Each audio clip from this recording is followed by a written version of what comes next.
There are moments in Stranger Things that feel larger than life, scenes that make your heart stop, your breath catch. And in season 4, it was Max's escape from Vecna that had us all clinging to the edge of our seats. It wasn't just the music or the visuals, it was hope. That she could survive. That maybe, just maybe, someone could outrun death. But what if she didn't? What if Max never made it out of Vecna's grasp? This is the story of that world. A world where Max runs, but not fast enough. The sky was gray, heavy with clouds that didn't move. Max Mayfield walked slowly through the cemetery, her headphones hanging around her neck, unused. There was something hollow in her steps, like she already knew. Like deep down she could feel the clock ticking inside her chest. The air was still, and the only sound came from the leaves brushing against her shoes.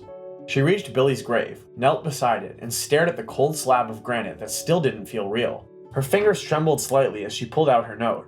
She hadn't planned what to say, not really, but she had to try, because if there was any chance her words could make this stop, it was now. Her voice cracked as she began. "Hey Billy, I don't know if you're listening. I don't even know if you're here, but I need to say some things." She talked about the guilt, about how she wished things had been different, that maybe if she hadn't pulled away, if she hadn't hated him so much, he wouldn't have died like that. And even though she knew he wasn't a good brother, wasn't even a good person most days, he had still saved her, and she never got the chance to say thank you. Behind her, the sound of the wind shifted. It dropped out completely. The air thickened like syrup, and then the clock. It chimed, deep, resonant, echoing through her bones. The same ones she'd been hearing in her visions for days. She spun around, but the graveyard was empty, still, silent. Then her vision blurred, the ground cracked, and the world peeled away. Max didn't fall. She was dragged. One moment she was standing in daylight, the next she was trapped in blood-red fog. A static hum pressed against her skull. She gasped and stumbled backward as she found herself in a warped version of the cemetery. Rotten trees, tombstones twisted like melted wax, and veins crawling along the ground. A sickly red sky loomed overhead. It looked like Hawkins, but gutted, like something had chewed through its soul. The voice came first. "You miss him, don't you?" Max froze. She turned and saw him. Billy. But not the Billy she remembered. His eyes were sunken, his skin pale. He stepped forward, shirtless, just like he was the day he died. "You cried at my grave," he said, his voice flat. "But you hated me.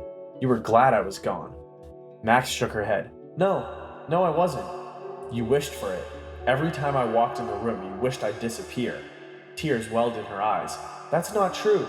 "It is." His voice grew louder, crueler. "And now it's your turn." The sky cracked open, and from above, Vecna descended. He moved like a shadow swallowing the light, towering and slow, yet somehow always getting closer. His voice slid into her ears, sharp and cold. "You've been running, Max, but there's nowhere left to go." She backed away, but the ground beneath her feet shifted. Vines snapped upward and grabbed her ankles, pulling her down. She thrashed, screamed, but her voice was small in this world, barely a whisper. "I see your memories," Vecna said, his hand stretching toward her face. "Your guilt, your fears, that empty spot inside you that you try to hide. And now, I'll make it permanent." As his claws brushed her temple, her body in the real world began to rise, weightless, frozen mid-air, eyes rolled back. Lucas screamed her name, shaking her, begging her to come back. But Max? Max was gone, and her time was running out. The red sky pulsed like a heartbeat above her, thick with clouds that didn't move, just hovered like watchers. Max was running, but not like she normally did. This wasn't a sprint on the school track, or a getaway from danger. This was a crawl through molasses. Her legs moved, but the space around her dragged her down. Like the entire world wanted her to stay still, to give up. The landscape around her had twisted into something unreal, something alive. She could still see the shapes of places she knew. The cemetery had morphed into a decaying shell of itself, tombstones broken and half swallowed by black sludge, trees curled like claws. Behind her, the sky cracked again, and she didn't need to turn to know he was still coming. Vecna. His presence wasn't loud or showy. It was quiet, cold, like someone breathing down your neck in the dark, waiting for you to flinch. "You don't have to run," his voice echoed from every direction and nowhere all at once. "You're tired, Max. I can feel it." She didn't answer. She couldn't. Her body ached with every step, lungs burning. arms raw from the scratches and scrapes she'd taken slamming through the vines and shadows. Up ahead, the Creel house rose like a carcass, half destroyed, its bones jutting into the sky. Windows blinked open and shut like eyes. The porch creaked even though no wind moved through it. A staircase twisted in the air beside it, spinning up into nothing. It was a place pulled out of a dream, torn apart and put back together wrong. She kept going, but then, voices. Her mother's voice. "You ruin everything." Max turned a corner and saw the living room from her trailer, flickering and half submerged in shadow. Her mom sat on the couch, holding a cigarette that burned in reverse. She didn't look at Max, just kept speaking. "Billy's gone. Your father's gone. I'm still here. You don't even see me." "Stop it," Max whispered. "You make people leave," the voice said again. "It's what you do." She turned away and ran. The scene shattered behind her like glass. Suddenly, she was in the school hallway. It stretched on forever, lockers melting into the floor, the fluorescent lights above blinking like a dying heartbeat. Her footsteps echoed way too loud. The silence was broken only by the buzz of overhead bulbs and the sound of whispering. "You killed him. You wanted him dead. Say it. Say it." She ran past the whispers, trying to plug her ears, trying to shut it out. But the hallway twisted. A corner turned into a stairwell that led nowhere. The walls bled. One locker door opened slowly, creaking, and inside was Billy's body, his eyes wide open, mouth slack, like he was waiting for her. Max screamed and stumbled backward. That's when he appeared again. Vecna. He didn't rush her. He didn't need to. He just stood there, watching her with that eyeless, skeletal face. His voice dropped into her bones. "You blame yourself. That's why you keep seeing him." Max backed away, shaking her head. "No. You didn't just let him die. You wanted it. Shut up. You wanted to be free. Shut up." The ground exploded beneath her. She was yanked downward, falling through space, through memories, through every bad day and every buried guilt she'd ever shoved down so deep she thought they were gone. But they weren't. They were alive here, screaming with her name on their tongue. And then, music. At first it was faint, barely there, just a soft synth hum, then drums, then that haunting voice. "And if I only could, I'd make a deal with God." Max's eyes snapped open. The world above her flickered. She wasn't alone. Up above, in the real world, Dustin's hands were shaking as he adjusted the Walkman on Max's ears. "It's her song," he said. "It has to work." Lucas held her hand like he was anchoring her to life itself. "Come on, Max, come on." Back in the real world, Max looked up and saw it. A portal, flickering in midair like a tear in the sky. On the other side, her friends. Lucas's voice shouting something she couldn't hear. Dustin waving. Steve pacing. Robin holding onto the stereo like it was sacred. Her eyes filled with tears. She ran. The world shifted around her as she sprinted. The hallway melted away, and now she was in open space, floating debris, cracked staircases, walls that didn't touch floors. Gravity meant nothing here. She jumped from one platform to another, leaping between flickering islands of her own shattered memories. Her bedroom, Billy's funeral, the school dance, the alley behind the video store where she first kissed Lucas. All of it was falling apart. The portal widened. The music got louder. "It doesn't hurt me. Do you want to feel how it feels?" She ran harder, and behind her, Vecna roared. The sky cracked. Tendrils burst from the clouds, swinging down like giant hands. "You will not leave!" he screamed. He threw shards of debris across the path. Max dodged. One cut across her shoulder. Another grazed her leg. She kept running, limping, screaming, "I'm not yours!" Then the final jump. The portal was just ahead. So close. Her foot hit the edge of the last platform. She launched herself into the air, arms outstretched, and stumbled. Her foot caught on a jagged piece of floating debris. Her body twisted mid-air. She fell short. Her fingertips brushed the edge of the light, and then Vecna's claws wrapped around her ankle and yanked her back into the dark.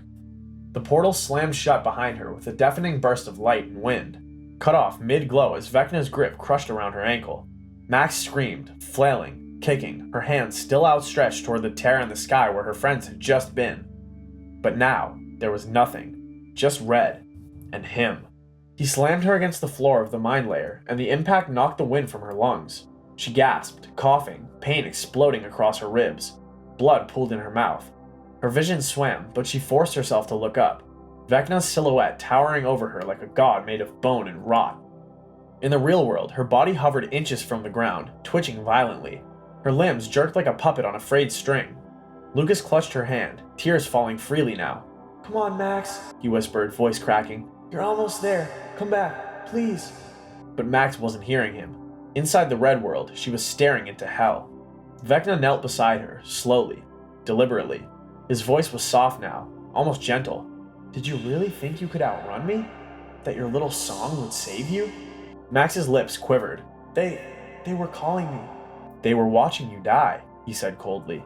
"Just like Billy did. Just like your father did. And soon, they'll blame themselves. That's the curse I gave them." He placed one clawed hand against her head, and the memories came rushing in. Her childhood flashed first. Roller skates on the sidewalk, laughter in the sun, her mother dancing to old records in the kitchen. Then the yelling, the slammed doors, the nights spent under the covers with a pillow over her ears. Billy shoving past her, ignoring her. Then, the day he died. She watched it again, like it was new. Billy's scream, the mind flayer, the blood, his hand slipping from hers. She relived every second. Her guilt sharpened, turned toxic. She let go of him and she hated herself for surviving. She sobbed now, raw and broken. "Please, do you feel it?" Vecna whispered. "That emptiness inside you? I'm just pulling back the curtain." His other hand stretched forward, wrapping around her chest like a vice. "Now, Max Mayfield, your suffering ends." In the real world, Dustin shouted, "The song's still playing! It's still playing!" Steve turned up the volume on the Walkman until the headphones crackled. "Running up that hill!" blasted at full volume, but Max wasn't moving. Her legs floated limp. Her body began to convulse harder. Her nose started to bleed. Then her ears. Then her eyes. "No!" Lucas choked out. "No, no, no, no!" Her arms jerked once, then snapped upward at an unnatural angle. The sound of bones breaking cut through the silence like a gunshot. Lucas screamed. In the red world, Max felt it. The pain. The cracking. Her body was being broken from the inside out. "You were never meant to win," Vecna murmured. "You were born for this moment. You are mine." Her bones bent. Her back arched. Her jaw clenched as she fought the scream rising in her throat. In a final burst of defiance, she thought of them. Lucas's smile, Dustin's jokes, Eleven's voice, Steve's clumsy attempts at comfort, Nancy's fire, even Billy's last words. She tried to remember the warmth. She tried to hold on, but it slipped, one finger at a time. Her scream finally came, a soul-tearing wail of pain that echoed through both worlds. Her limbs flailed in the air before going rigid, then still. Her body dropped like dead weight into Lucas's arms. He crumbled to the floor, holding her. Her chest wasn't moving. "Max?" he whispered, shaking her. "Max!" Nothing. Steve stepped forward, but stopped when he saw the look on Lucas's face. Pure horror. "I think she's gone," Robin said quietly, voice breaking. Dustin backed away, hand over his mouth. The music kept playing, like it didn't know, like it didn't care. Time stopped. In the mine layer, Vecna rose to his full height, victorious. He looked down at Max's broken form, motionless, pale, eyes glassy. Then he turned. The portal behind him reopened, not as an escape, but as a message. He stepped into it, his voice drifting back like a curse. "Tell 11, she's next." Later, they sat in silence in the Wheelers' living room. No one knew what to say. Joyce and Hopper arrived just minutes after it happened. Too late. Always too late. Lucas hadn't let go of Max's hand since the fall. He just sat there, curled in the corner, rocking slightly. He hadn't said a word in over an hour. They wrapped Max in a blanket, as if it would make her look like she was sleeping. But she wasn't, and they knew that. Nancy wiped her face and stood. "We need to tell her mom." "We'll do it," Steve offered. "Let her hear it from us." Robin looked up from the floor. The gates. They opened. When Chrissy died. When Fred died. When Patrick died. And now Max. They didn't finish the thought. They didn't need to. Somewhere in the void, 11 sat cross-legged, her eyes shut, floating in the dark. She saw flashes. Red skies. Screaming. Max. She reached forward, but all she found was a void where her friend used to be. 11 opened her eyes and gasped. The connection was gone. 1 week later, Hawkins looked the same on the surface, but something was wrong underneath. The sky cracked on the horizon, red lightning dancing far above the treetops. A quiet warning, and beneath it all, in the center of town, a new fracture opened slowly in the middle of the street. Something was coming, and this time they had lost their first soldier. Max Mayfield didn't die a hero, she died trying to survive, and this time the music wasn't enough. What are your thoughts on this? Let us know in the comments. Don't forget to like and subscribe to the channel.